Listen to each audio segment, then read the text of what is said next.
one other participant in the conference. Recording did not start because your storage is full. Please log in and delete recordings or purchase more storage from your account.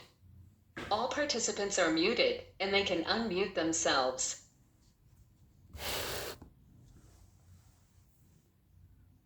ॐ नमोऽर्यन्ताणं नमो सिद्धाणं नमो आर्याणं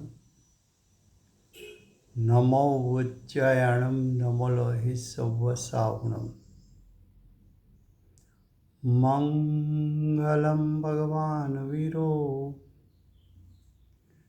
मङ्गलं गौतमो गणी मङ्गलं कुन्दकुन्दार्यो जैनधर्मोऽस्तु मङ्गलम् ओंकार बिंदु संयुक्तम नित्यं जायन्ति योगिनो कामदं मोक्षदं चैव ओंकाराय नमो नमः अहोपकार जिनवरनो कुंदनो ध्वनि दिव्यनो जीन कुंद ध्वनि आप्या अहो आ गुरु कहनो तुझ ज्ञान ध्यान नो रंग अमया दर्श रहो ओ शिव पद तक तुझ संग माता हाथ करो।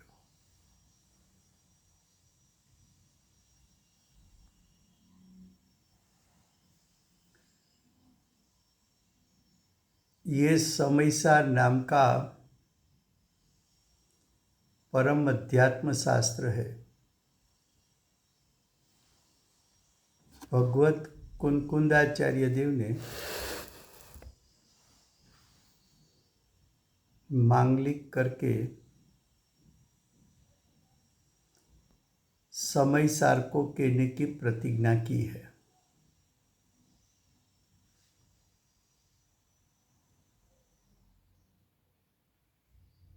समयसार अर्थात कि आत्मा का ऐसा शुद्ध स्वभाव कि जिसके उल्लंघन से संवर निजरा यानी मोक्ष मार्ग और उसका फल मोक्ष की प्रकटता होती है। ऐसे समयसार शास्त्र में दूसरा अधिकार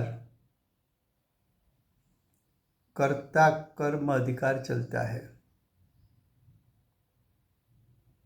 कर्ता कर्म अधिकार में श्लोक 60 पेज नंबर 178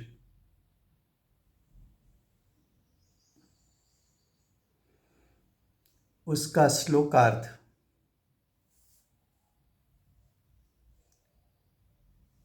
उष्ण पानी में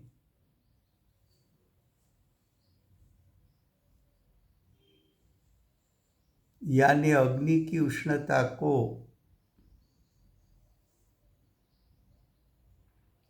और पानी की शीतलता का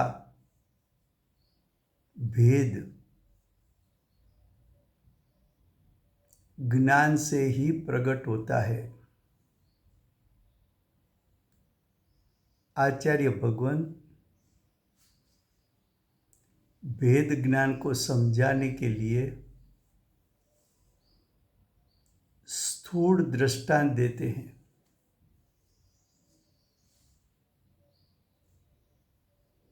कि उष्ण पानी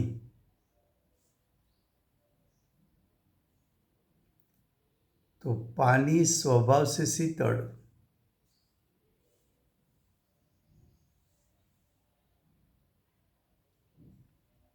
और पानी की उष्णता तो उष्णता संयोगी भाव है। संयोगी भाव किसको कहते हैं? तो कि संयोग में जुड़ने से उत्पन्न होता हुआ भाव। तो पानी के संग में अग्नि आई, पानी ने अग्नि का संग किया,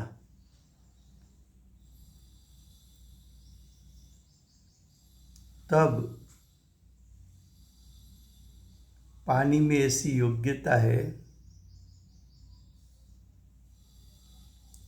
कि उष्ण हो सके। पानी का उष्ण होना वो योग्यता है। योग्यता क्षणिक होती है,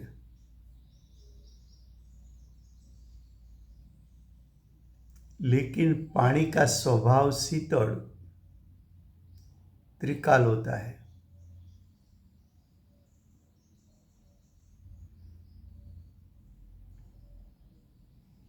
वास्तव में उष्णता अग्नि की है।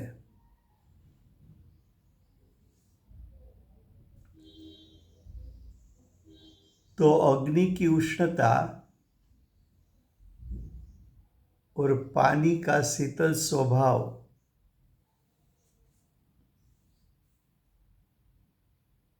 ऐसा भेद, ऐसी भिन्नता का ज्ञान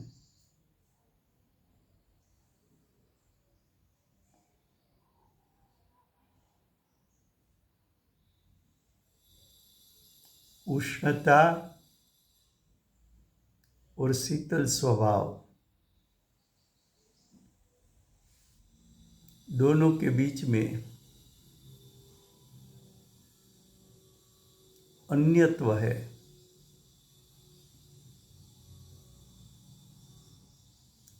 उष्णता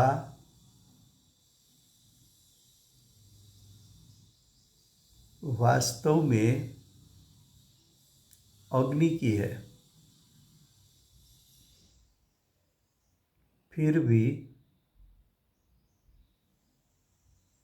गर्म पानी बोला जाता है।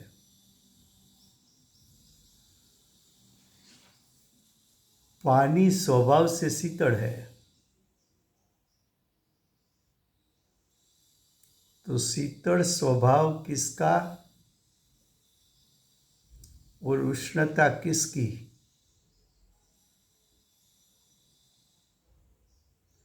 ऐसा भेद, ऐसी पृथकता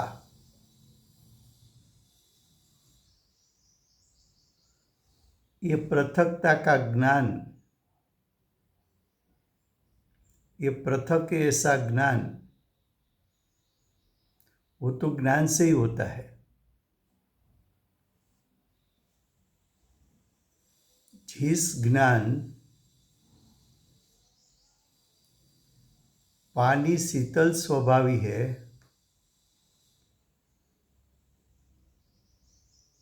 और उष्णता शीतल स्वभाव से भिन्न है, ऐसा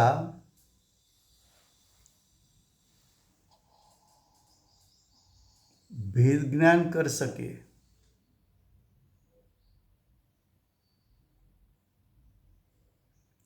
ऐसी शक्ति तो ज्ञान में ही है।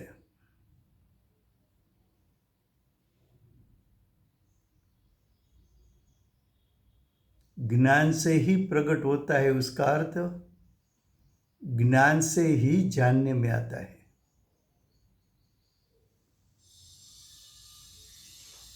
फिर से गुजराती में,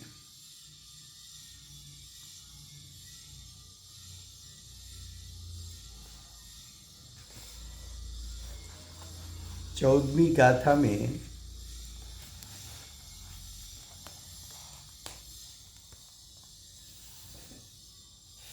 जहाँ लिया था। રાજુભાઈ ગુજરાતીમાં. आहा, થેન્ક યુ. थोड़ी बात हिंदी में बता दूं, बाद में सीधा गुजराती भी करेंगे। जो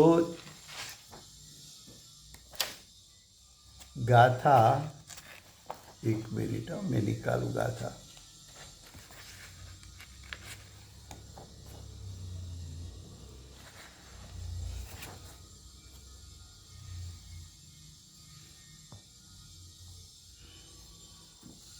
गाथा 14 में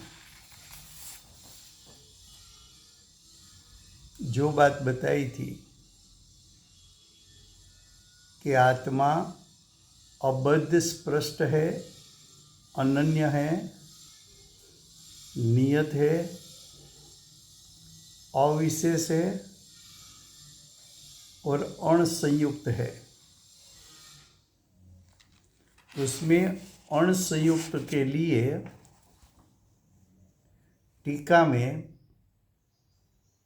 पेज नंबर 39 पर तीसरे पैराग्राफ में दृष्टांत दिया था कि जैसे जल का अग्नि जिसका निमित्त है,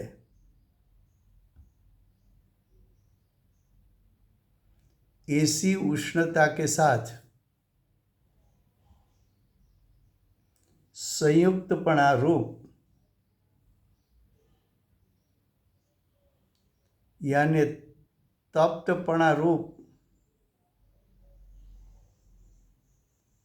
अवस्था से अनुभव करने से उष्णपणा रूप संयुक्तपणा भूतार्थ है, सत्यार्थ है। क्या बताया था?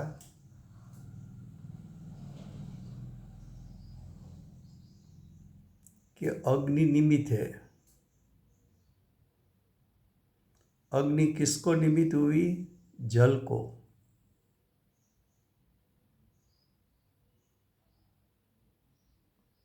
तो अग्नि की उष्णता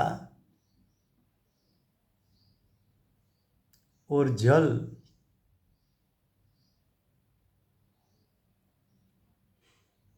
उसका संयुक्तपणा रूप, तत्पणा रूप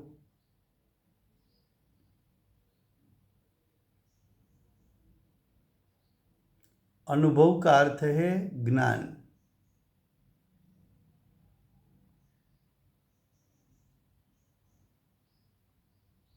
तो जल उष्णता से संयुक्त होगा, ऐसा निमित्त नैमित्तिक संबंध, ऐसा निमित्त नैमित्तिक संबंध है तब उष्णता तो अग्नि की है और शीतल स्वभाव तो आत्मा का है।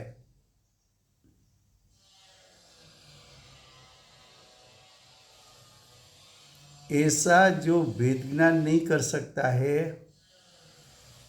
वो अज्ञानी है, और जो पानी स्वभाव से शीतल है, उष्णता अग्नि की है, ऐसा वेद ज्ञान करके यथार्थपणे जाने वो ज्ञानी है।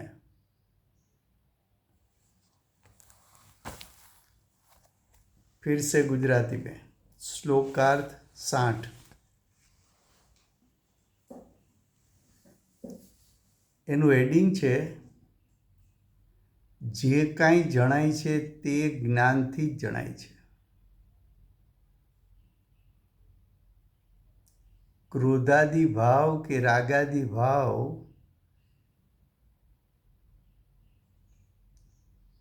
એનો સ્વભાવ જાણવું નથી।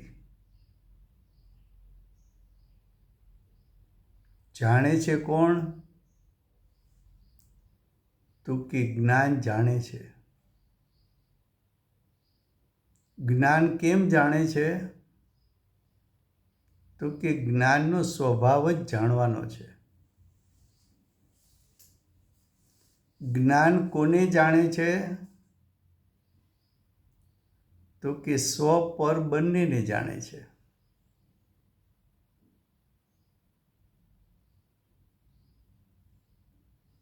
જ્ઞાન સ્વ પર બંનેને કેમ જાણે છે? તો કે જ્ઞાનનો સ્વભાવ જ સ્વ પર પ્રકાશક છે.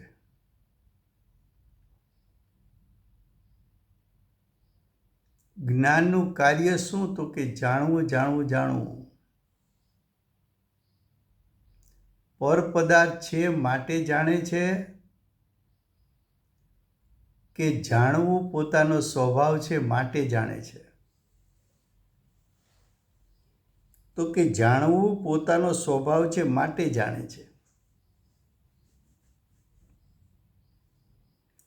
ક્રોધાદી થયા માટે જાણે છે? તો કે ના, જાણવું એનો સ્વભાવ છે.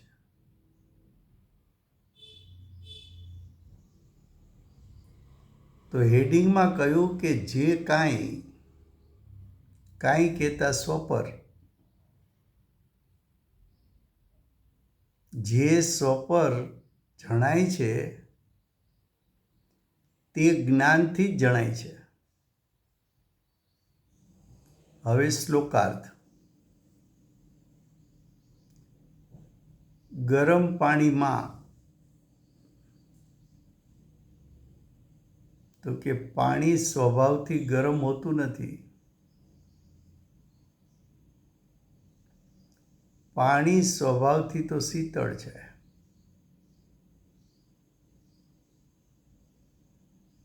તો પછી ગરમ પાણી કેમ કીધું? તો કે પાણીમાં સ્વભાવપણું પણ છે અને યોગ્યતાપણું પણ છે. સ્વભાવ ત્રિકાળ હોય છે, યોગ્યતા ક્ષણિક હોય છે. પાણીમાં એવી યોગ્યતા છે કે અગ્નિનો સંગ કરે તો ઉષ્ણતા સાથે સંયુક્તપણું એટલે સંયોગી ભાવ ઉત્પન્ન થાય.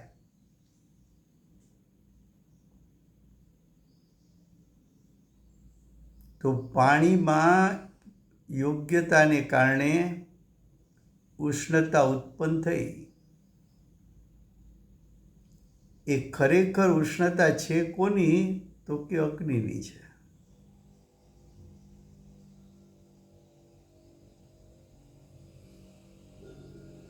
હવે આવા ઉષ્ણ પાણીને જાણનાર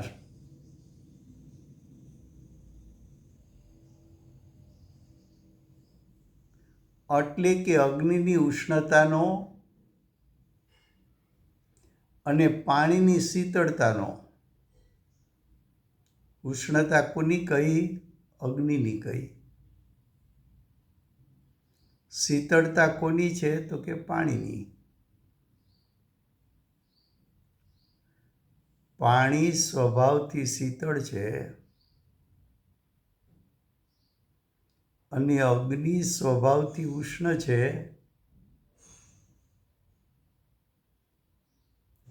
એવો ભેદ પાડીને જાણનારું જ્ઞાન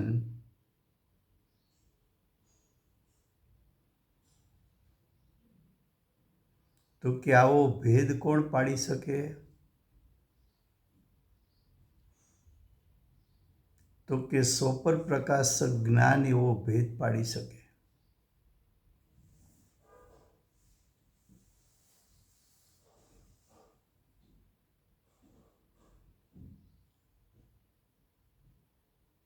તો પાણીથી ઉષ્ણતા જુદી છે, ભિન્ન છે, પૃથક છે.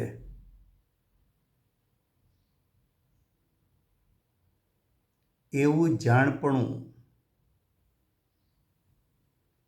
એવો ભેદ જ્ઞાનથી જ થઈ શકે છે. આ દૃષ્ટાંત થયો. હવે બીજો દૃષ્ટાંત આપે છે. લવણ, લવણ એટલે મીઠું.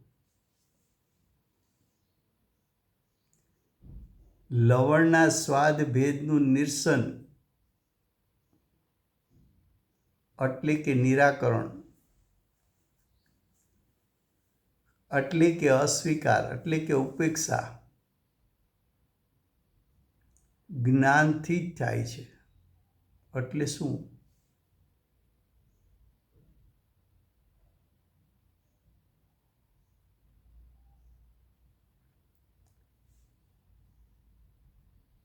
કે સબ્જીમાં, શાકમાં નિમક નાખ્યું તો આપણે શું બોલીએ છીએ? શાક ખારું છે.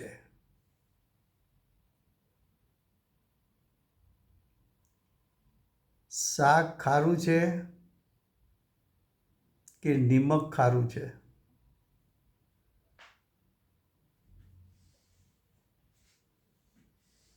પણ શાકનો લોલુપી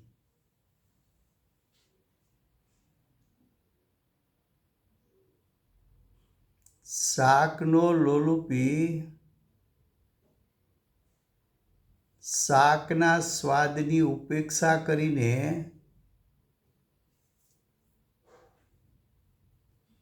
નિમકના સ્વાદને શાકનો સ્વાદ કહે છે.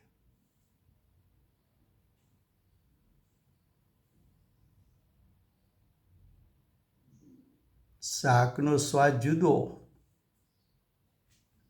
નિમકનો સ્વાદ જુદો.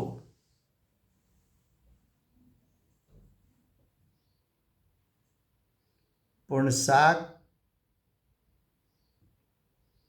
ખાવાની લોલુપતામાં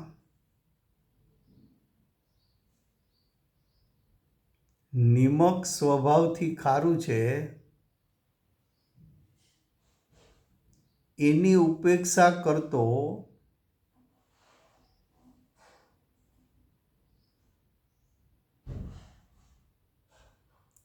નિમકના સ્વાદને શાકનો સ્વાદ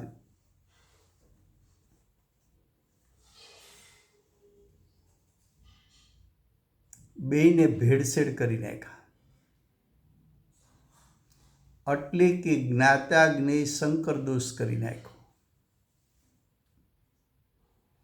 આ જ્ઞાન છે ને આ જ્ઞેય છે.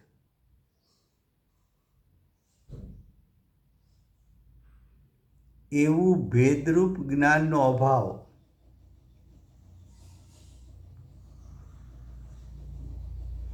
કોણ જ્ઞાન છે ને કોણ જ્ઞેય છે,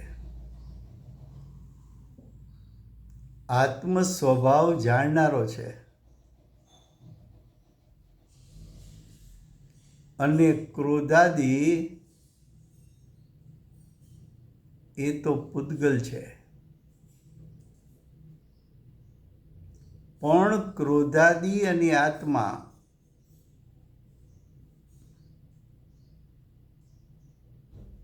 બંનેને ભેળસેળ કરીને આ ક્રોધાદી આત્માના છે ત્યારે અજ્ઞાની જીવે આત્મા સ્વભાવથી શુદ્ધ હોવા છતાં એ શુદ્ધ સ્વભાવને ઉપેક્ષા કરીને શુદ્ધ સ્વભાવનું લક્ષ છોડીને શુદ્ધ સ્વભાવને જાણ્યા વગર સ્વપ્રકાશકપણું કર્યા વગર પરને પ્રકાશતો પરરૂપે પરિણમીને ક્રોધાદી રાગાદી મારું સ્વરૂપ છે એવું અજ્ઞાની જાણે છે.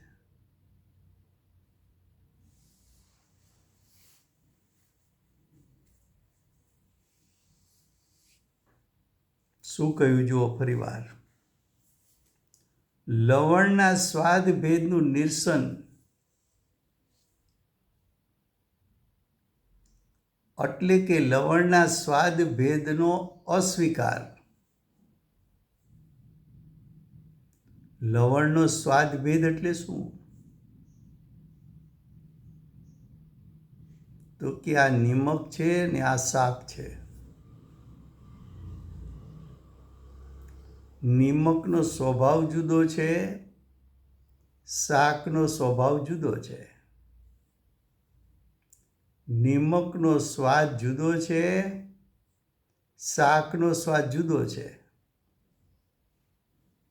એવું ભેદ પાડીને જાણવું જોઈએ. પણ એને લવણના સ્વભાવની ઉપેક્ષા કરી. લવણ સ્વભાવથી ખારાશમય છે. લવણ ખારાશનો પિંડ છે. લવણ સ્વભાવથી સર્વ ક્ષેત્રે ખારાશમય છે. એ વાતનો અસ્વીકાર કર્યો.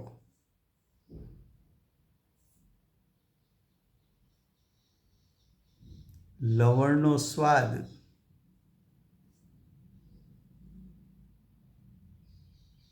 શાક સાથે ભેળવીને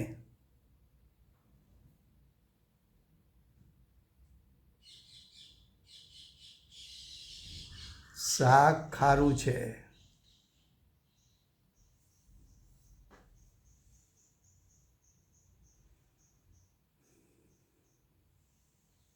માટે કહ્યું કે જ્ઞાનથી જ થાય છે. શું કહે છે?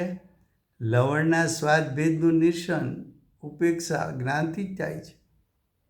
અર્થાત જ્ઞાનથી જ શાક વગેરેમાંના લવણનો સામાન્ય સ્વાદ તરી આવે છે અને તેનો સ્વાદ વિશેષ નીરસ થાય છે. લવણનો અસાધારણ સ્વભાવ ખારાશ છે. એની ઉપેક્ષા કરી. फिर से हिंदी में. अब आचार्य भगवान दूसरा दृष्टांत नीमक का स्थूल दृष्टांत. आचार्य भगवान कहते हैं लवण यानी नीमक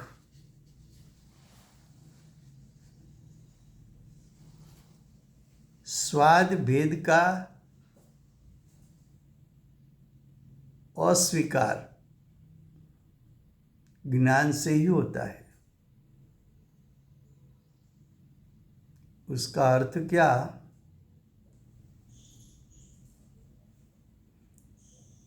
कि सब्जी नीमक के संग में आई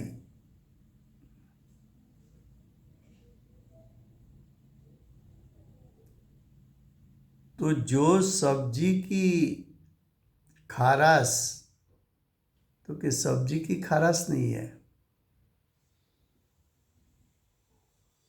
वो तो नीमक की है. सब्जी का तो अपना स्वयं स्वाद है, नीमक से उसका स्वाद भिन्न है. लेकिन सब्जी का लोलुपी, सब्जी को खाने वाला, उसमें ओत प्रोत होकर एकाकार होकर खाने वाला,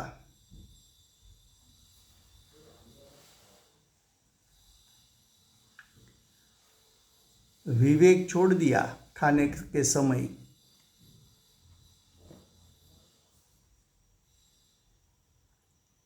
सब्जी का स्वाद क्या, नीमक का स्वाद क्या, दोनों स्वाद भिन्न भिन्न हैं.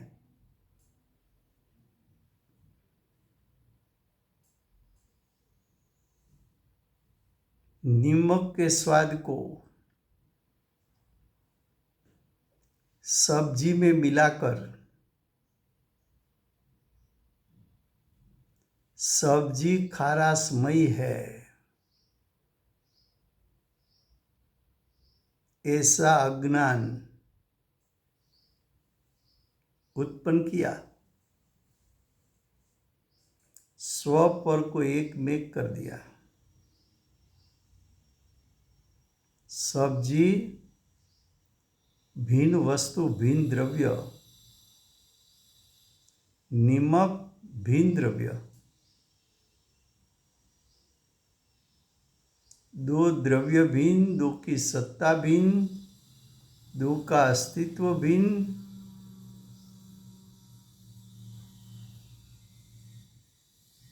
दो का परिणमन भिन्न, दो का द्रव्य क्षेत्र काल भाव भिन्न। लेकिन भिन्न होने पर भी सब्जी और नीमक का एक क्षेत्र होगा संबंध देखकर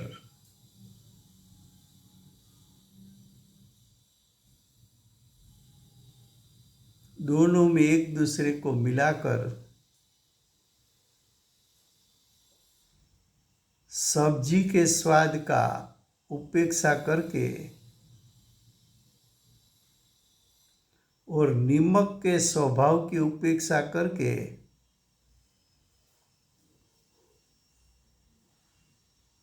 सब्जी खारासमयी है, ऐसा ज्ञान वो ज्ञान है।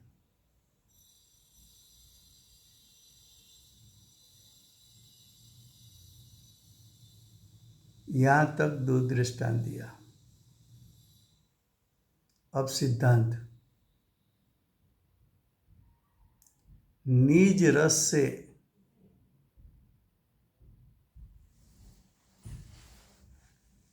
निज रस यानी आत्मा का रस, निज रस यानी आत्मा का स्वभाव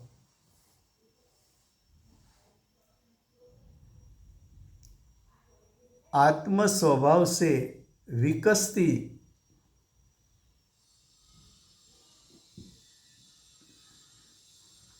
ज्ञान की पर्याय कहाँ से आई? ज्ञान की पर्याय निज रस यानी ज्ञायक स्वभाव में से आई। कैसी आई? स्वभाव का स्पर्श करती हुई आई, खिलती हुई आई,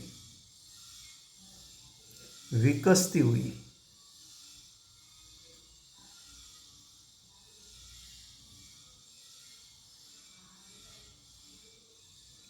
ज्ञान कहाँ से आता है? शास्त्र में से आता है, गुरु में से आता है, पर पदार्थ में से आता है कि ज्ञान ज्ञान स्वभाव में से आता है।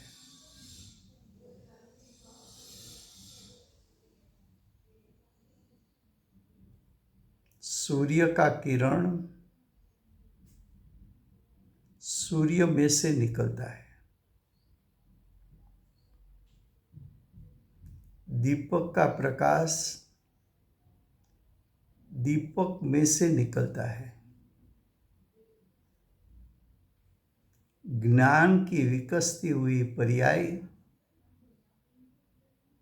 ज्ञान स्वभाव में से आती है।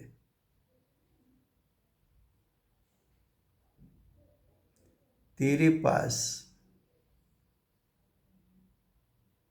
ज्ञान का पिंड ऐसा एक स्वभाव है, वो ज्ञान स्वभाव अपना शक्ति रूप सामर्थ्य प्रति समय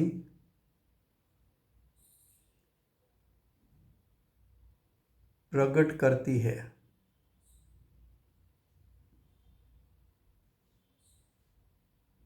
वो ज्ञायक स्वभाव वो ज्ञान स्वभाव, उसमें से परिपूर्ण खिली हुई पर्याय प्रकट हो जाए तो एक समय में 3 काल 3 लोग को जान सके, इतना पर्याय का विकास हो सकता है। वो विकसती हुई पर्याय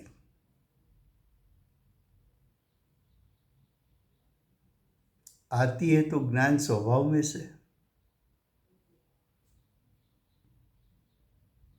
और ऐसी विकसती हुई पर्याय ज्ञानी को सादी अनंत काल प्रति सवय प्रगटती है।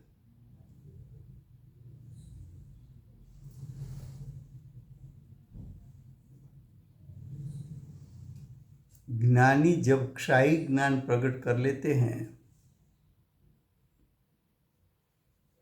तो एक समय में ज्ञान का शक्ति रूप सामर्थ्य परिपूर्ण व्यक्त हुआ, और वो ज्ञान की पर्याय ऐसी स्वपर प्रकाशक है कि स्व के स्वरूप को तो जान ले, पर में पूरा विश्व को जान ले, ऐसी विकसित पर्याय कहाँ से आती है? नित्य चैतन्य धातु को, चैतन्य धातु यानी चैतन्य वस्तु, चैतन्य वस्तु यानी चैतन्य गुण जिसमें बसा है,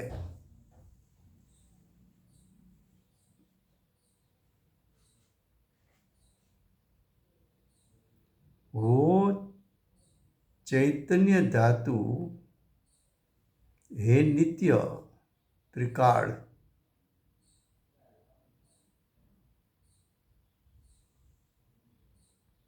क्या कहा?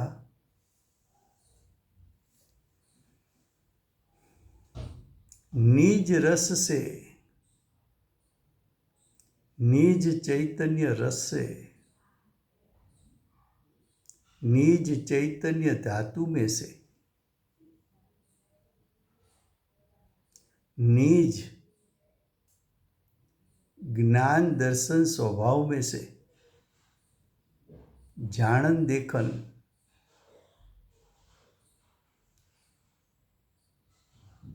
ऐसी विकसती हुई पर्याय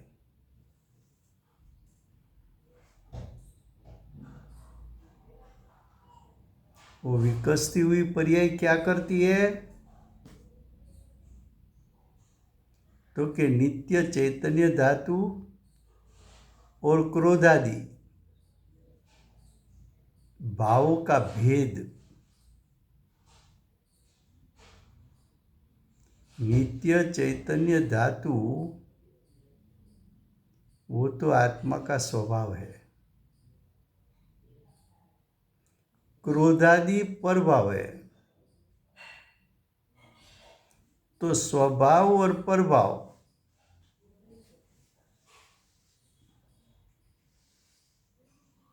स्वभाव और परभाव दोनों के बीच में भेद है, अंतर है, पृथकपणा है, भिन्नपणा है।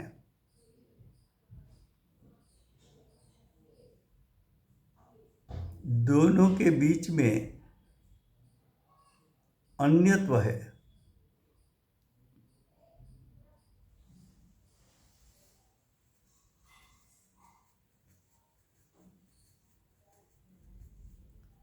तो ये चैतन्य धातु और ये क्रोधादि भावों का भेद ज्ञान से ही प्रकट होता है, यानी ज्ञान से ही जानने में आता है।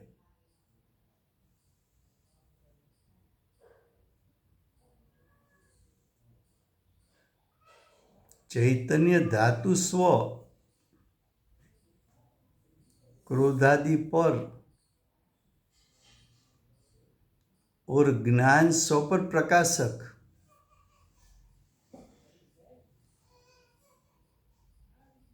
ज्ञान स्व यानी चैतन्य धातु को जानने वाला ज्ञान स्व ज्ञान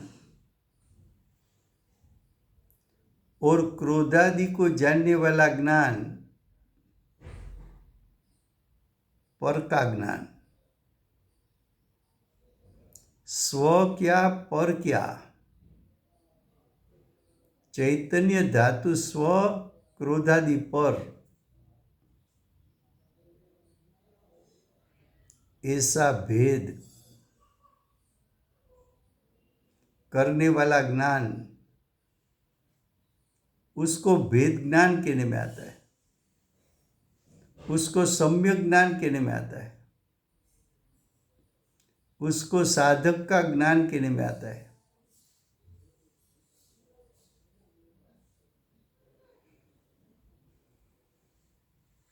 आचार्य भगवान ने पहले 2 स्थूल दृष्टांत दिया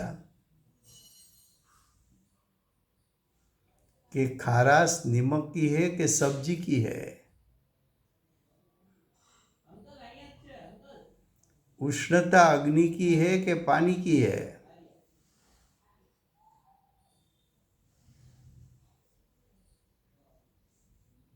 किसकी है?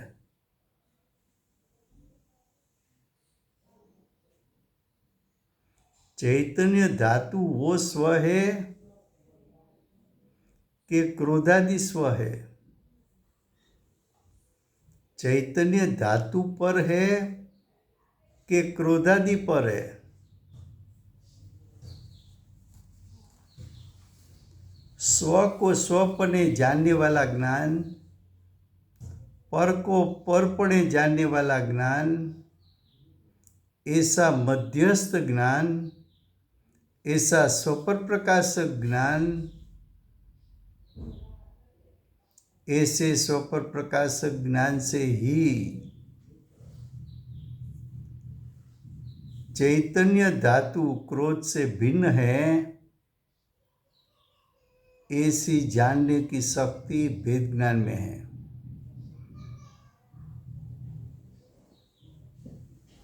आत्मा अरूपी, क्रोधादि अरूपी, कुछ अपेक्षा से क्रोधादि को रूपी भी कहा है, और उसके जानने वाला ज्ञान वो भी अरूपी, लेकिन जानने वाला ज्ञान वेदनभूत है। स्व को जाना तब ये स्व है, उसका वेदन भी हुआ।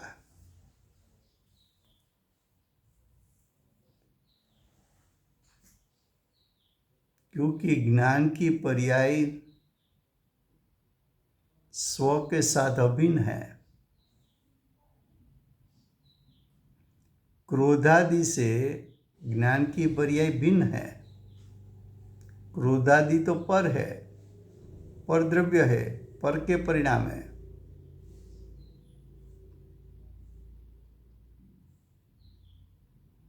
क्रोधादि का फल कलुषता है, दुखमय परिणाम है।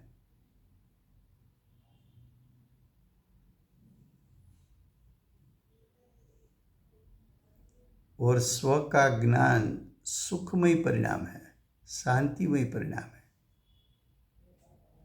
स्वाभाविक परिणाम है। क्रोधादि विकार है, विभाव है, हे तत्व है, छोड़ने जैसा है।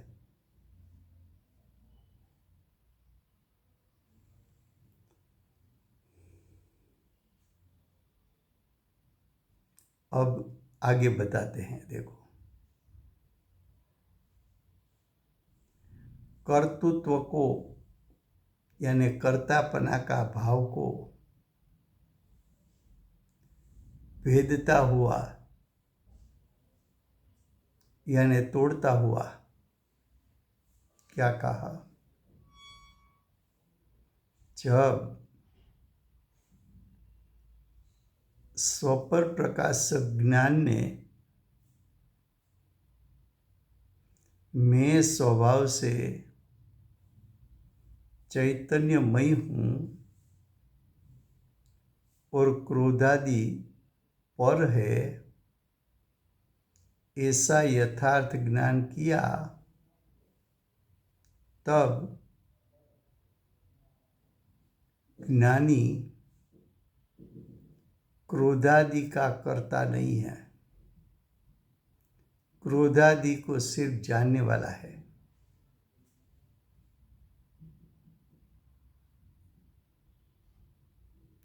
तो क्रोधादि का कर्ता नहीं है, परद्रव्य के परिणाम का कर्ता नहीं है।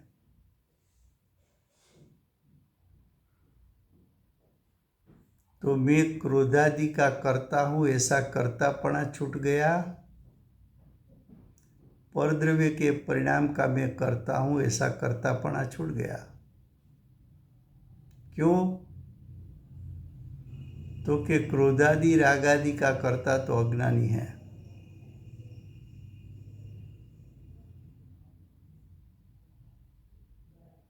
लेकिन क्रोधादि को क्रोधादि स्वरूप जो जानता है और क्रोधादि को अपने आत्म स्वभाव से भिन्न है, ऐसा जो जानता है, वो सिर्फ क्रोध को जानता है, लेकिन उसका कर्ता बनता नहीं है।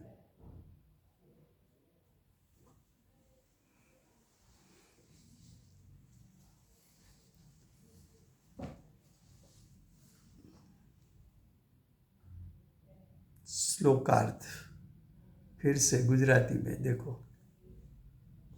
શું કહ્યું આગળ બે દ્રષ્ટાંત આપ્યા પછી નિજ રસથી, નિજ એટલે પોતાના શુદ્ધાત્માના રસથી, નિજ એટલે પોતે, નિજ એટલે પોતાનો આત્મા, નિજ રસ એટલે પોતાનો ચૈતન્યમય રસ। એ નિજ રસથી વિકસતી નિત્ય ચૈતન્ય ધાતુ, વિકસતી એટલે ખીલેલી,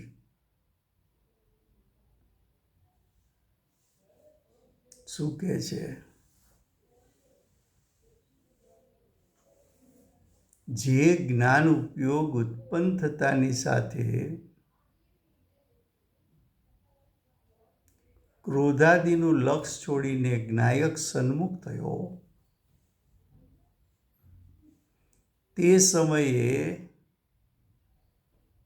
જ્ઞાન સ્વભાવમાંથી આવેલી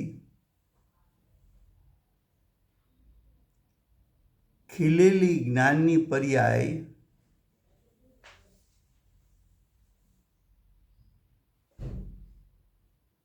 એ જ્ઞાયકના સ્વભાવના સ્વાદને અને ક્રોધાદિના સ્વાદને જેમ છે તેમ જાણે ત્યારે આ અતીન્દ્રિય જ્ઞાન એ સ્વાદ મારો છે અને ક્રોધાદિનો સ્વાદ પૂતગલનો છે, એવું ભિન્નતાનું જ્ઞાન કરનાર જ્ઞાન સ્વપર પ્રકાશક જ્ઞાન, ચૈતન્ય સ્વભાવને જાણનારું જ્ઞાન એ સ્વપ્રકાશક। આ ચૈતન્ય ધાતુથી ક્રોધાદિ ભિન્ન છે, એવું જાણનારું જ્ઞાન એ પરપ્રકાશક જ્ઞાન છે। જે જ્ઞાને સ્વને સ્વપણે જાણ્યું, પરને પરપણે જાણ્યું, પરનું એટલે ક્રોધાદિનું લક્ષ છોડ્યું અને ચૈતન્ય ધાતુનું લક્ષ કરીને એમાં ઠરીઠામ થઈ ગયો, ત્યારે એને ભેદજ્ઞાન કર્યું કહેવાય.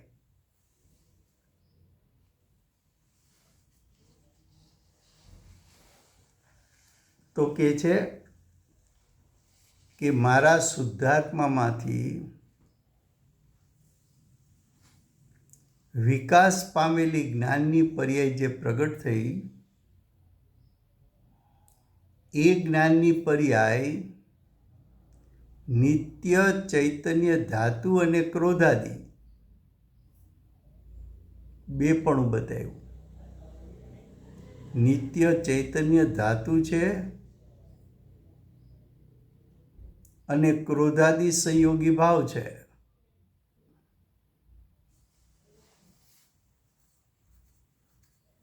તો નિત્ય ચૈતન્ય ધાતુ અને ક્રોધાદિ બંનેનું સ્વરૂપ ભિન્ન ભિન્ન છે, એવો ભેદ, એવું અંતર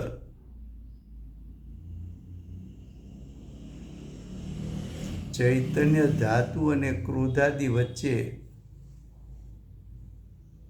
રહેલું અન્યત્વ, બંને વચ્ચેનો ભેદ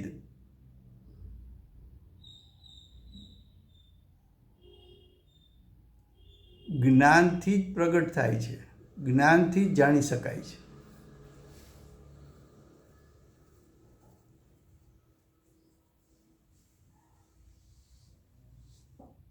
હવે કે છે કર્તાપણાના ભાવને ભેદતો થકો તોડતો થકો. આ જ્ઞાન જે પ્રગટ થયું એને ચૈતન્ય ધાતુ અને ક્રોધાદિને તો ભિન્ન જાણ્યા, પણ સાથે સાથે કર્તાપણાની બુદ્ધિનો ભાવ એનો પણ નાશ કર્યો.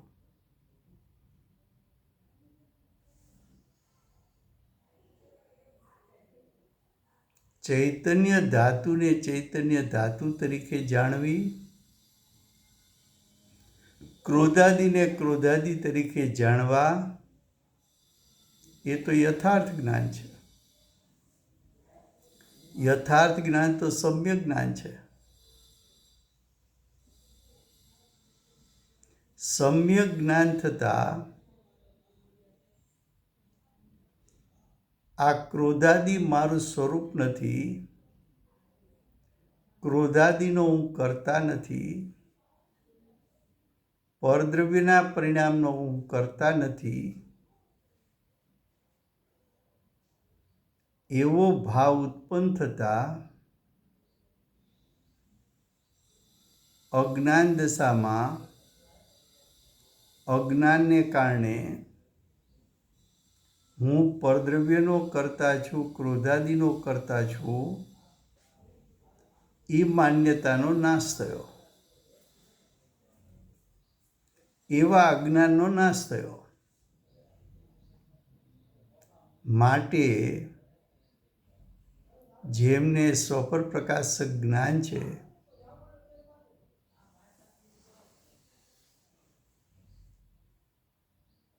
એવા જ્ઞાનીઓ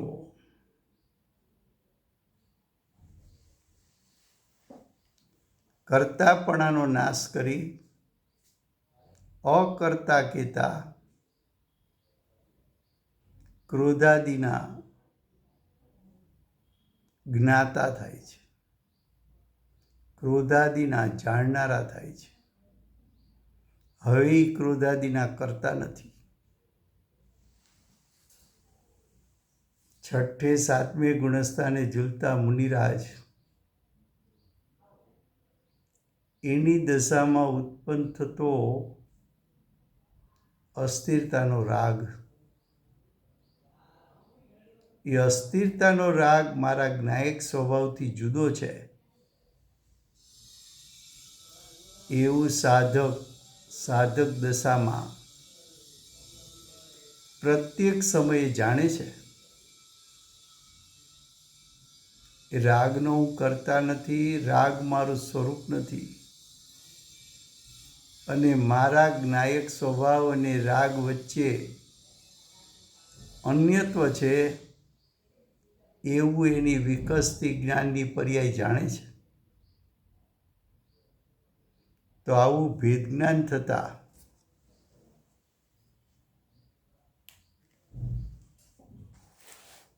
અજ્ઞાનીની જે કર્તા કર્મ પ્રવૃત્તિ હતી એ કર્તા કર્મ પ્રવૃત્તિ છૂટી જાય છે.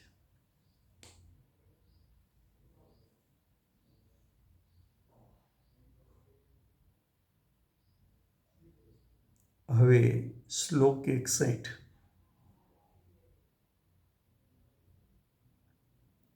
હવે અજ્ઞાની પણ પોતાના જ ભાવને કરે છે, પરંતુ પૂતગલના ભાવને કદી કરતો નથી. કદી એટલે 3 કાળમાં કરતો નથી એવા અર્થનું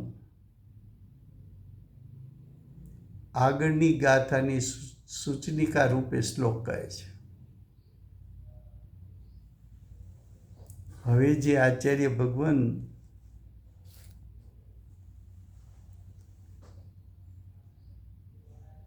એક 61-62 શ્લોક કહેશે